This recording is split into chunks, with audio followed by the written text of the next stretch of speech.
오늘은 오랜만에 우리 갈라디아서 말씀을 우리 한 절 보려고 하는데요. 오늘 제가 설교 말씀을 준비하면서 크나큰 고민을 했습니다. 왜냐하면 내용이 너무 어렵습니다. 분위기가 벌써 별로 안 좋죠?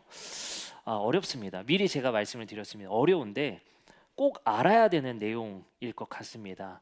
제가 한두 달 정도 이 말씀을 묵상하면서 중요한 깨달음을 좀 얻었고 우리 성도님들께 꼭 요 말씀을 전해야겠다 생각이 좀 들었습니다. 어려운 만큼 매우 중요합니다. 그래서 제가 이렇게 말씀드린 이유는 오늘 집중력을 꼭 가지셔서 끝까지 들어주셔야만 합니다. 집중력이 중요합니다. 아시겠죠? 그래서 오늘 말씀 우리 꼭 다 같이 이해하시고 은혜 받는 시간 되었으면 좋겠습니다.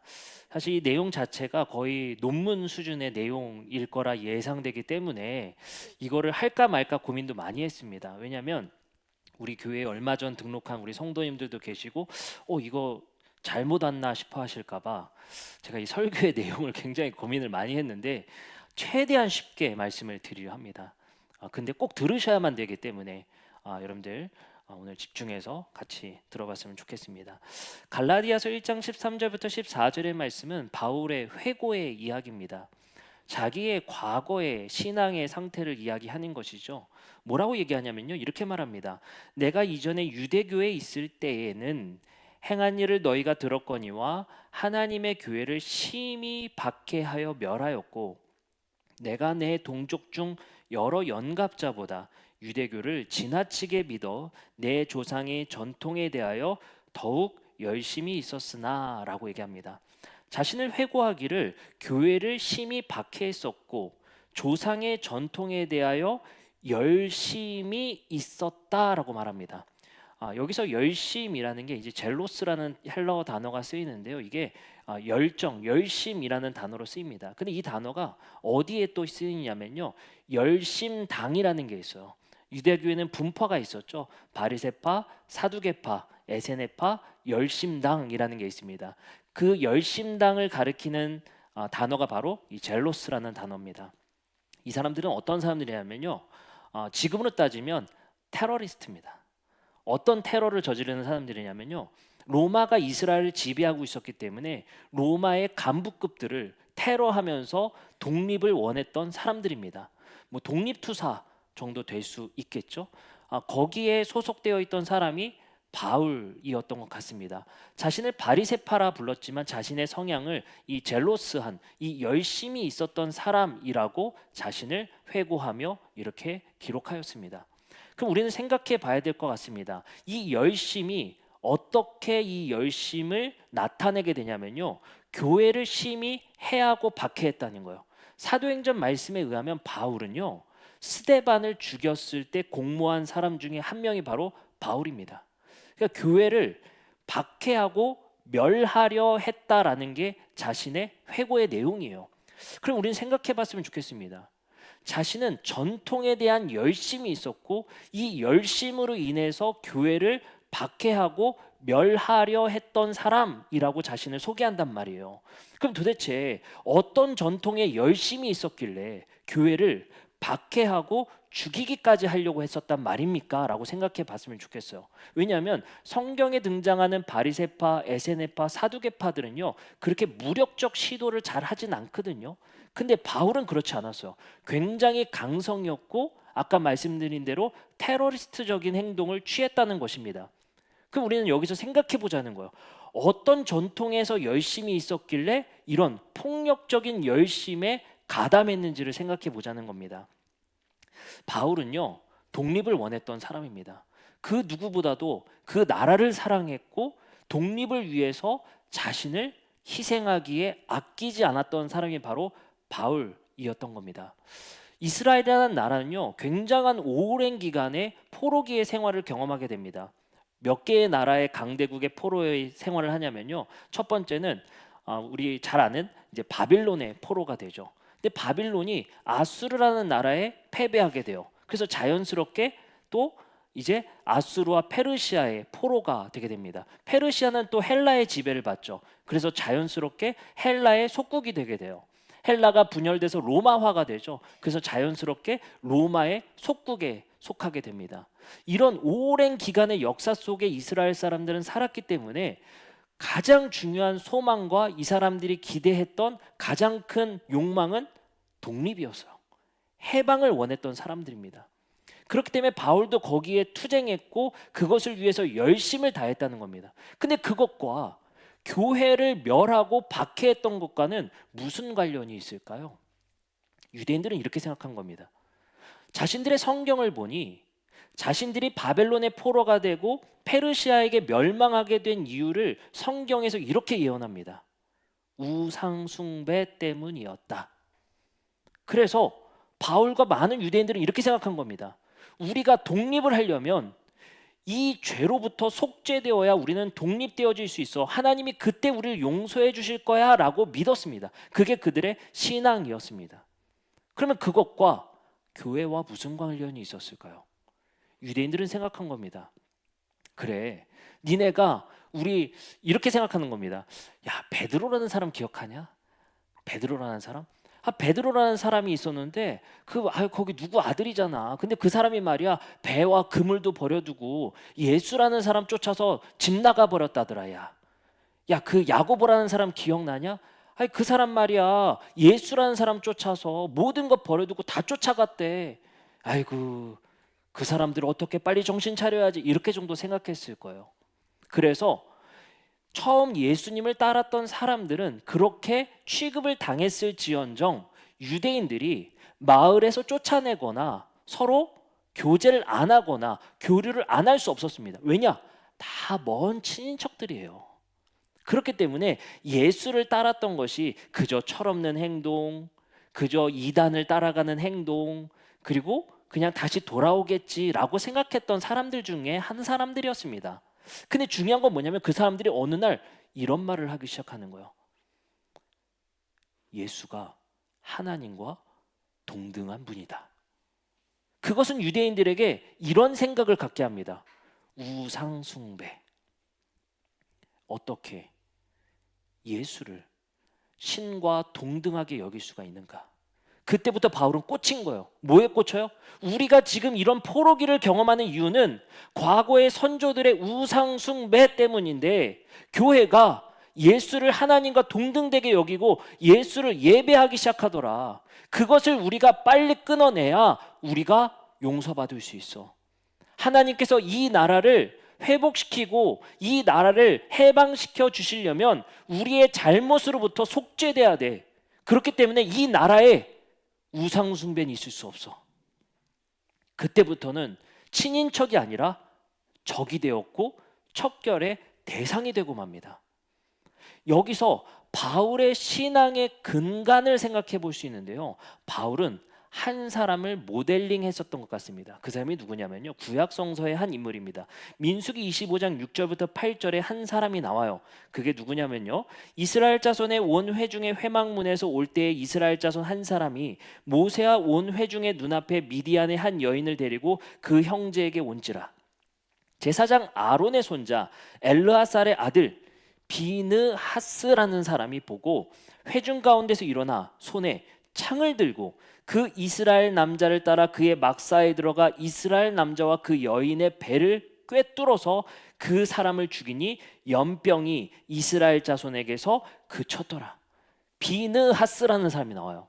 이 비느하스가 창을 들고 음행을 하던 남녀를 죽이게 됩니다. 그러자 뭐가 그쳐요? 연병이 그쳤다라는 게 구약 성경의 전통이었어요.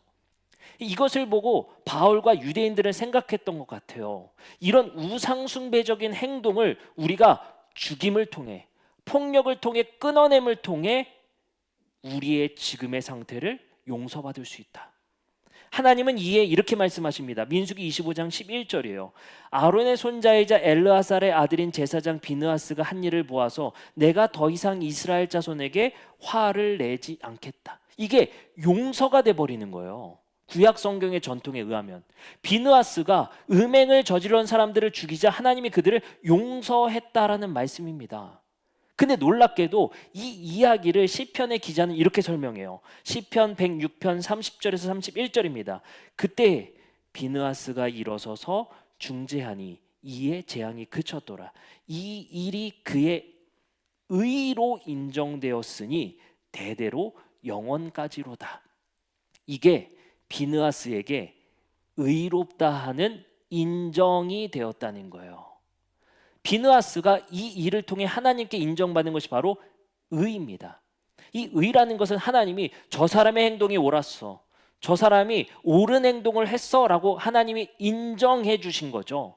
근데 여기서 재미난 사실 한 가지가 있는데요. 30절의 말씀을 다시 보겠습니다. 106편 30절입니다. 그때 비느하스가 일어서서 중재하니 이에 재앙이 그쳤도다 라고 쓰여 있습니다. 우리가 가지고 있는 구약 성경은요, 히브리 성경을 번역한 성경입니다. 그러나 중요한 것은 바울과 예수님 시대에 사용한 성경은요, 히브리어 성경이기보다는 헬라어 성경일 가능성이 굉장히 높습니다. 왜냐하면 바울과 복음서에 나와 있는 구약 성경을 인용한 내용은 히브리 성서가 아니라 헬라어 번역 성경에 더 일치점이 있기 때문에 그래요. 근데 참 재미난 사실은 30절에 그때 비느하스가 일어서서 중재하니의 중재는 히브리어 성경의 단어를 그대로 직역한 겁니다. 중재라고. 근데 헬라어 성경에는 어떻게 쓰여 있냐면요, 이게 속죄하니라고 적혀 있어요. 속죄하니. 다시 말해 유대인과 바울은 이렇게 생각한 겁니다.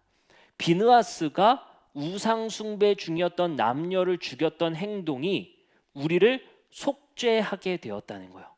용서받게 되었다는 것입니다. 바울은 꽂힌 거예요.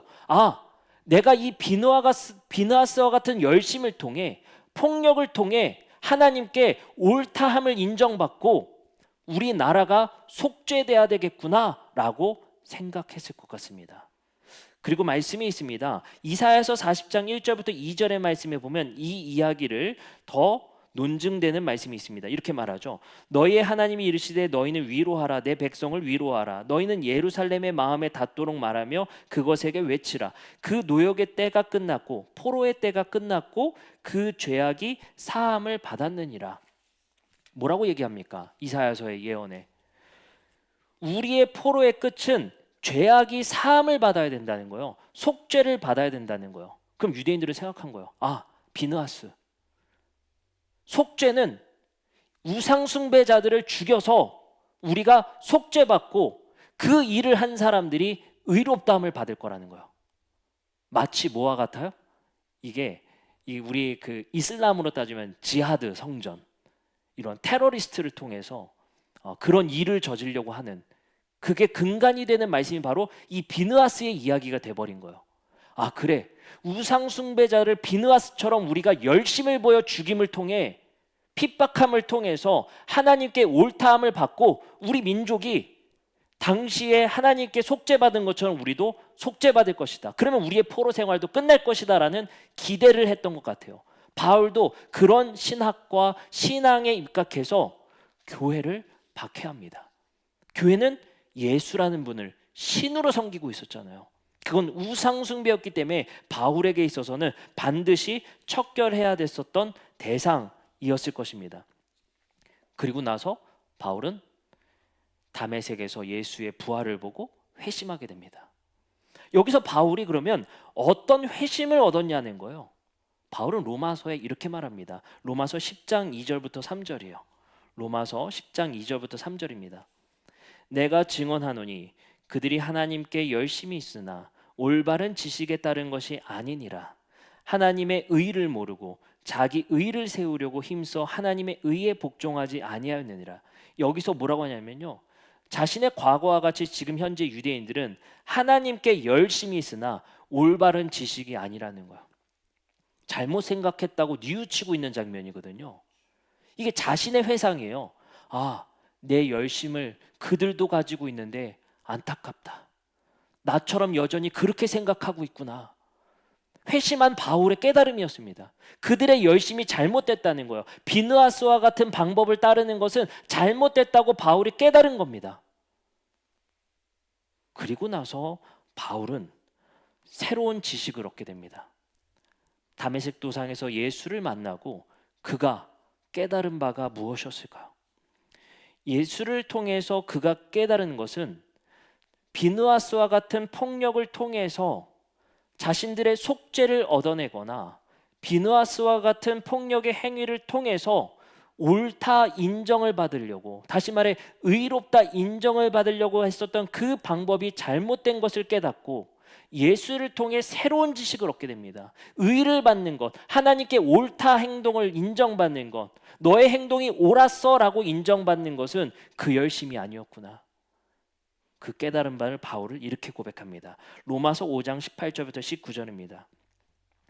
그런즉 한 범죄로 많은 사람이 정죄에 이른 것 같이 한 의로운 행위로 말미암아라고 말합니다. 한 의로운 행위, 하나님께서 옳다 인정하는 행위는 이 행위라는 거예요. 이렇게 말합니다.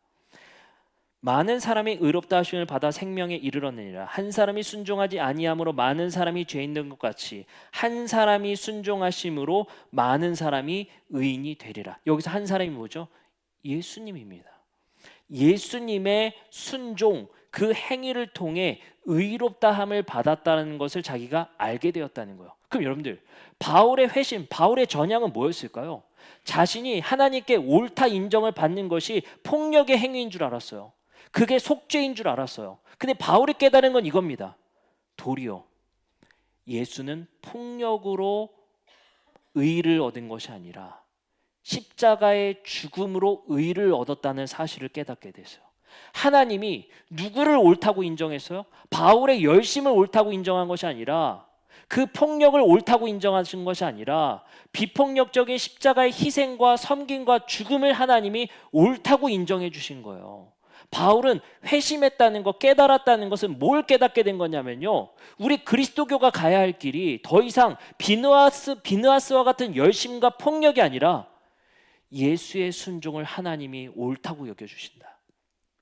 우리가 가야 할 길, 우리가 하나님께 옳다고 여겨지는 길은 예수의 순종과 같은 순종이 우리가 가야 할 길이구나를 깨닫게 된 것입니다.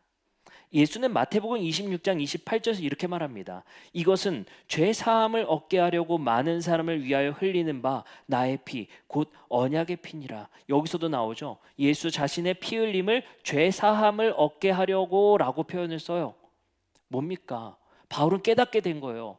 예수의 속죄의 생각에 대한 깨달음을 얻게 됩니다. 우리가 얻고자 했었던 속죄는 비느하스와 같은 속죄를 통해서 우리가 용서를 받으려 했는데, 하나님의 용서는 예수 그리스도의 죽음과 십자가를 통해 우리에게 용서를 주신다라는 생각으로 전향되게 된 것입니다.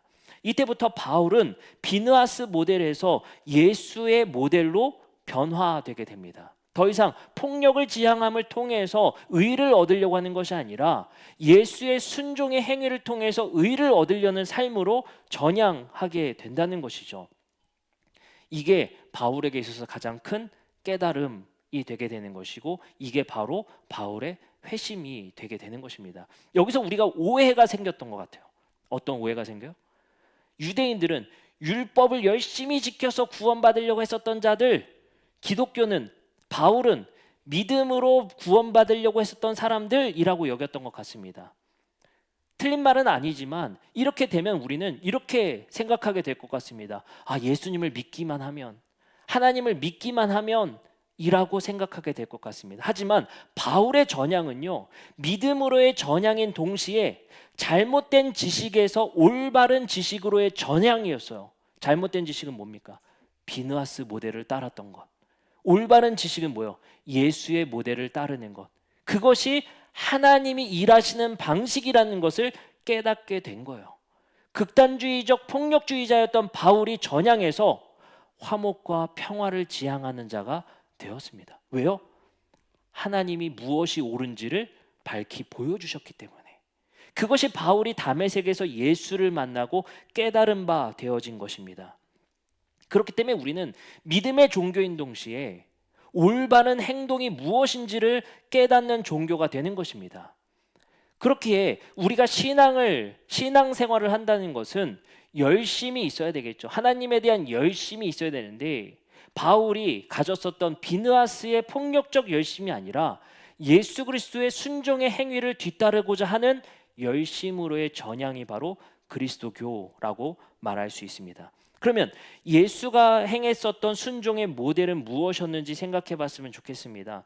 예수님이 이렇게 말씀하십니다. 마태복음 11장 19절에 복음서의 저자의 증언입니다. 이렇게 말합니다. 인자는 와서 먹고 마심에 말하기를 보라 먹기를 탐하고 포도주를 즐기는 사람이요 세리와 죄인의 친구로다 하니 지혜는 그 행한 일로 인하여 뭘 얻어요? 옳다함을 얻느니라. 예수님은 보여주셨어요. 어떤 게 하나님께 옳은 행동인지, 어떤 게 하나님께 올바른 열심인지를 보여주셨어요. 예수님 이 땅에서 열심히 사셨습니다. 뭘 위해서요? 세리와 먹고 죄인과 친구하기에 열심히셨습니다. 예수님은 베드로가 칼을 뽑자 이렇게 말씀하십니다. 하나님의 날은 칼로 흥하는 자는 칼로 망할 것이다. 칼을 집어넣으라고 말씀하십니다. 이 땅의 폭력의 열심으로 하나님의 용서가 도래하거나 폭력으로 하나님의 평화가 도래하는 것이 아니다. 너희들은 잘못 생각했다. 비느하스의 열심에서 하나님이 옳다고 인정하는 진정한 열심은 예수의 열정적인 순종이었다. 그것은 바로 세리와 죄인과 친구하기였다라는 것입니다. 누가복음 15장 2절에서는 누가복음 저자는 이렇게 증언합니다. 모든 세리와 죄인들이 말씀을 들으러 가까이 나아오니 바리새인과 서기관들이 수군거려 이르되 이 사람이 죄인을 영접하고 음식을 같이 먹는다 하더라. 예수님이 이 땅에서 뭘 열심히 하셨어요? 죄인을 환대하고 음식을 같이 먹고. 예수님의 열심은요, 기도하러 열심히 다니신 것도 있지만 그들에게 분명히 말하는 것입니다. 너희들의 전통에 대한 열심, 종교에 대한 열심, 그것을 가지고 폭력을 행사하는데 그것으로 하나님이 일하지 않는다. 그리고 예수님은 이렇게 일갈하시죠. 너희들이 머리에 기름을 바르고 금식을 하는 행위들, 사람들에게 보이려고 구제를 하는 행위들, 너희들이 사람에게 보이려고 기도하는 행위들 다 외식하는 것이다. 도리어 예수님은 말씀하십니다. 오른손이 한 일을 왼손이 모르게 하라. 예수님의 말씀들을 보니 우리는 생각해 볼 수 있습니다. 그들의 종교의 열심에 대해 비판하셨다는 사실을, 잘못 방향되어진 그 열심으로부터 회개하기를 바라셨던 예수님의 말씀을 바울은 이해하게 됩니다. 그리고 바울은 그때부터 새로운 열심을 갖게 됩니다. 이방인들과 식사하기, 이방인들과 즐기기, 이방인들과 예배드리기, 여인들을 높여주기, 가난한 자들을 세워주기. 바울은 새로운 열심을 갖게 되었습니다.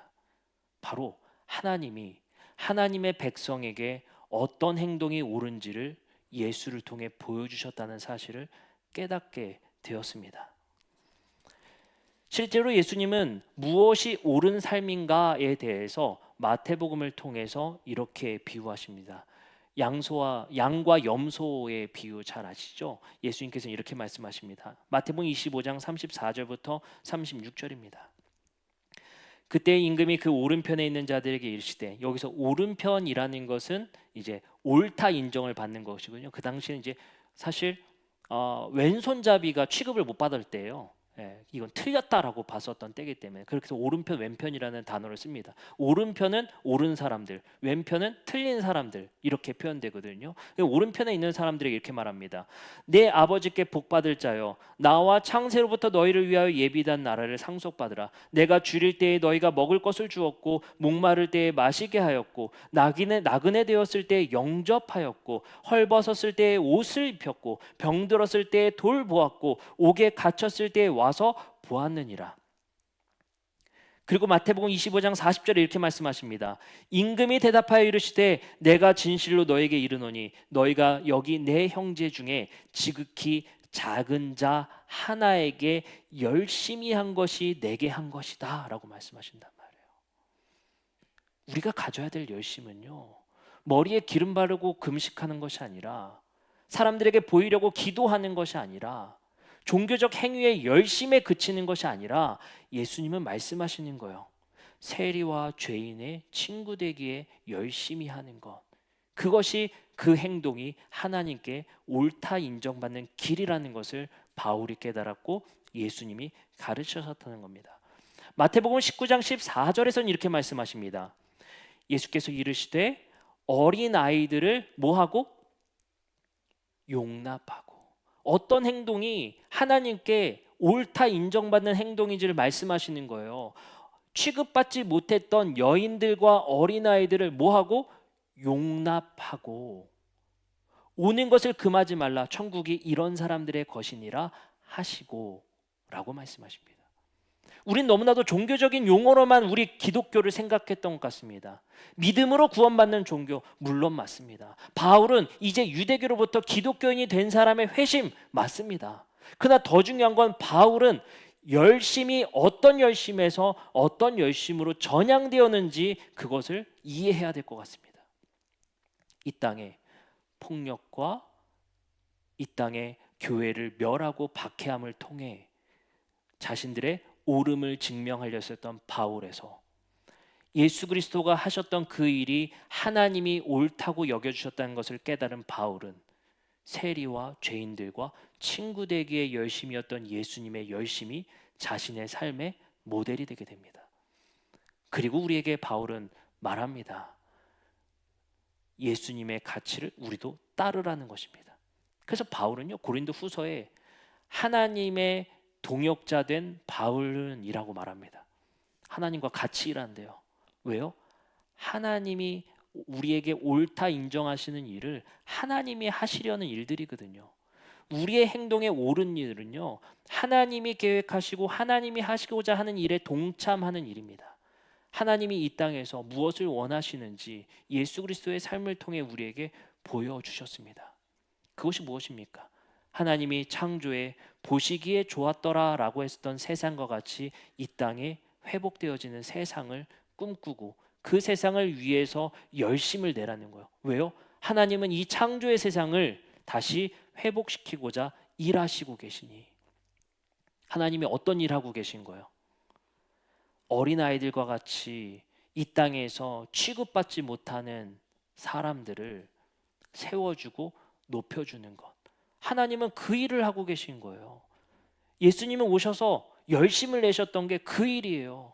하나님 일에 동참한다는 게 뭡니까? 이 세상에 세리되고 죄인되고 취급받지 못한 사람들을 높여주고 섬겨주고 그들을 영접하는 일이 하나님이 원하시는 일이고 하나님이 일하시는 일입니다. 그렇기에 우리도 이 지역사회에서 이 사회에서 취급당하지 못하고 패배자라 인식되고 이 땅에서 이제 틀렸다고 여기는 사람들을 용납하고 그들을 영접하고 그들을 세워주는 일이 하나님의 일에 동참하는 일이 될 것입니다. 그것을 하나님께서는 우리에게 반드시 의롭다 하실 거라 믿습니다. 우리 영상을 통해서 우리 잘 아는 분이죠. 우리 아주대 우리 이국종 우리 외상의학과 교수입니다. 첫 메시지가 이런 메시지가 있어요. 가난한 사람들이 더 쉽게 죽고 다치는구나. 이 메시지가 굉장히 큰 울림이 있었습니다. 여전히 우리 사회에서는 가난한 사람들이 더 쉽게 죽고 다치는 사회입니다. 우리 주변에 여전히 가난한 사람들이 더 연약한 삶을 사는 게 사실입니다. 더 받은 것이 있다면 하나님의 은혜로 감사하면 됩니다. 그리고 그것을 나누는 마음이 우리에게 필요할 것입니다. 가난한 사람들을 위해서 당시의 세리와 죄인들의 친구가 되기 위해 열심을 내셨던 예수 그리스도의 삶의 가치가 우리가 순종해야 될 가치가 아닐까 생각합니다. 여러분들 이런 노랫말의 가사를 아시나요? 그 쇳물을 쓰지 마라. 광염의 청년이 사그라졌다. 그 쇳물은 쓰지 마라. 자동차를 만들지도 말 것이며 철근도 만들지 말 것이며 가로등도 만들지 말 것이며 못을 만들지도 말 것이며 바늘도 만들지 말라. 모두 한이고 눈물인데 어떻게 쓰나. 그 쇳물 쓰지 말고 맘씨 좋은 조각가 불러. 살았을 적 얼굴 찰흙으로 빚고 쇳물 부어 빗물에 씻거든 정성으로 다듬어 정문 앞에 세워주게. 가끔 엄마 찾아와 내 새끼 얼굴 한번 만져보자 하게. 이 노랫말이 무엇인지 아십니까? 한 청년이 쇳물 용광로에 빠져 추락해 사망한 사건에 대해 쓴 노랫말입니다. 그러나 얼마 전 2025년 3월 14일에도 현대제철 포항공장 20대 계약직 인턴은 쇳물 용기에 추락해 사망합니다. 이에 대한 뉴스 기사는 이렇게 하게 됩니다.